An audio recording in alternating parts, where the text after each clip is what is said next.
اللہ تعالیٰ نے انبیاء علیہ السلام پر بندوں کے لیے جتنے احکام نازل فرمائے انہوں نے وہ سب پہنچا دیے۔ جو یہ کہے کہ کسی حکم کو کسی نبی نے چھپا رکھا تقیہ یعنی خوف کی وجہ سے یا اور کسی وجہ سے نہیں پہنچایا تو وہ بندہ کافر ہے۔ یعنی کہ جتنا حکم اللہ تبارک و تعالیٰ نازل فرمایا ہے اور نبیوں کے ذریعہ ہم تک پہنچایا ہے اس میں کسی چیز کی بھی انبیاء نے کمی نہیں کی ہے، یعنی ہر چیز ہم تک نبیوں نے پہنچا دیا ہے۔ اگر کوئی ایسی سوچ رکھے یا ایسی بات کرے کہ انبیاء کچھ چیزوں کو ڈر کی وجہ سے یا خوف کی یا کسی وجہ سے چھپا لیے نہیں بیان کیے تو وہ گویا کہ اللہ پر بھی تہمت لگاتا ہے اور نبیوں پر بھی تہمت لگاتا ہے، تو وہ بندہ پھر مسلمان نہیں رہ جاتا جو ایسی سوچ رکھے یا ایسا عقیدہ رکھے۔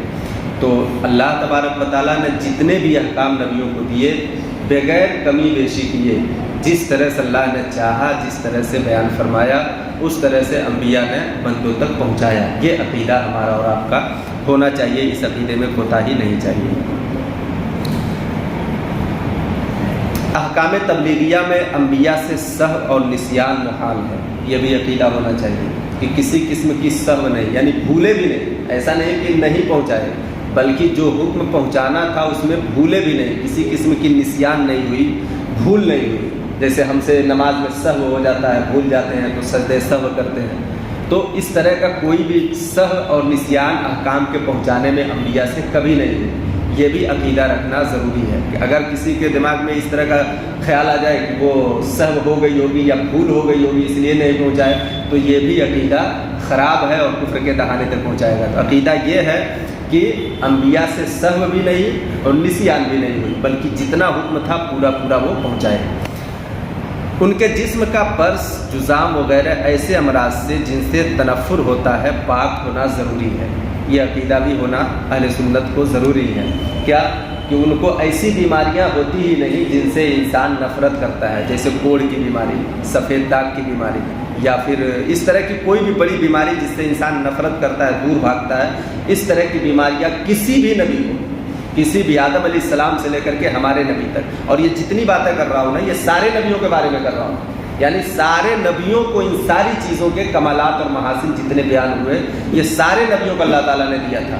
اور کوئی بھی بڑی بیماری جس سے لوگ نفرت کر کے دور بھاگتے ہیں وہ بیماری کسی نبی کو اللہ تعالیٰ نہیں دیا، اس سے سارے انبیاء پاک ہیں ان بڑی بڑی بیماریوں سے۔ سمجھ گئے آپ؟ تو یہ بھی عقیدہ رکھنا ضروری ہے۔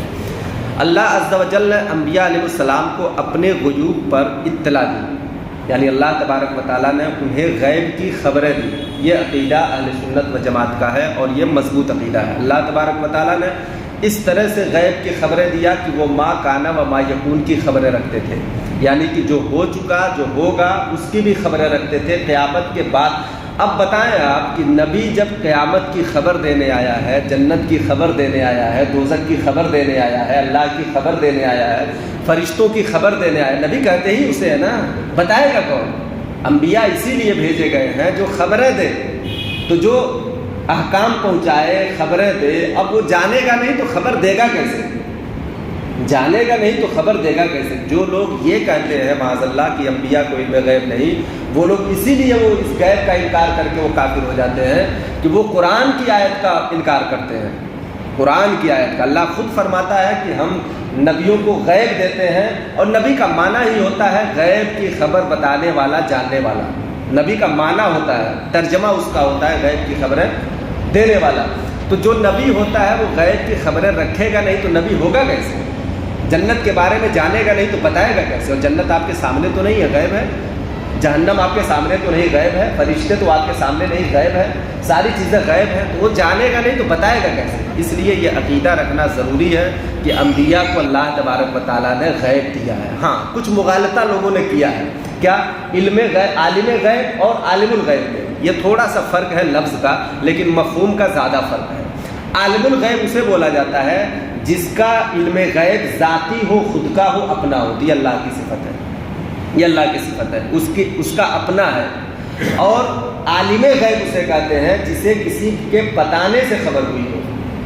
تو انبیاء عالم غیب ہوتے ہیں، یعنی اللہ تبارک و تعالیٰ انہیں غیب کی خبریں بتایا ہے۔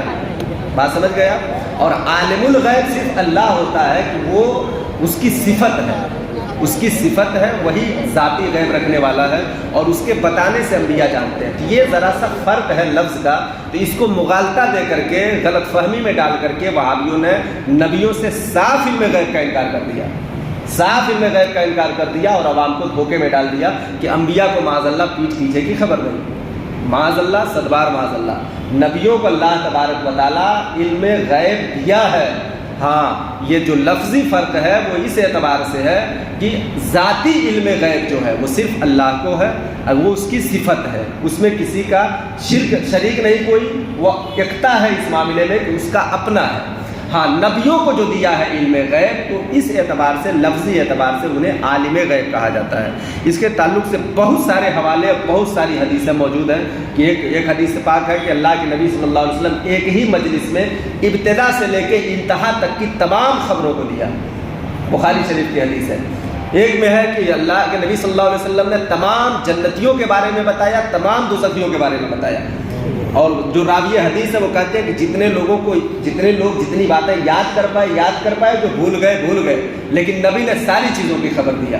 جیسے آپ ہماری بات سن رہے ہیں تو کوئی ضروری تو ہے نہیں ساری بات آپ یاد کر لیں، تو جتنا یاد ہو گیا، بھول گئے، تو ایسے نبی نے محفل میں سارے جنتیوں دوزخیوں کے بارے میں بتایا، اور جتنے لوگوں نے یاد کر لیا، جو بھول گئے۔ اس طرح سینکڑوں حدیثیں مل جائیں گی جو نبی کے علم غیب پر دلیل ہیں، بتاتی ہے کہ نبی کو اللہ تبارک و تعالیٰ نے علم غیب دیا۔ اعلیٰ حضرت نے لکھا ہے کہ سیدنا ابراہیم علیہ السلام کو اللہ تبارک و تعالیٰ نے اتنے علوم دیے تھے علم غیب کے، جو وہ ما کانا و ما یکون کے علم جانتے تھے۔ جب ابراہیم علیہ السلام اتنا علم جانتے تھے تو ہمارے نبی تو سارے نبیوں کے امام ہیں، پھر وہ کتنا علم غیب جانتے ہوں گے؟ تو اللہ تبارک و تعالیٰ نے سارے انبیاء کو علم غیب دیا ہے، یہ عقیدہ رکھنا ضروری ہے۔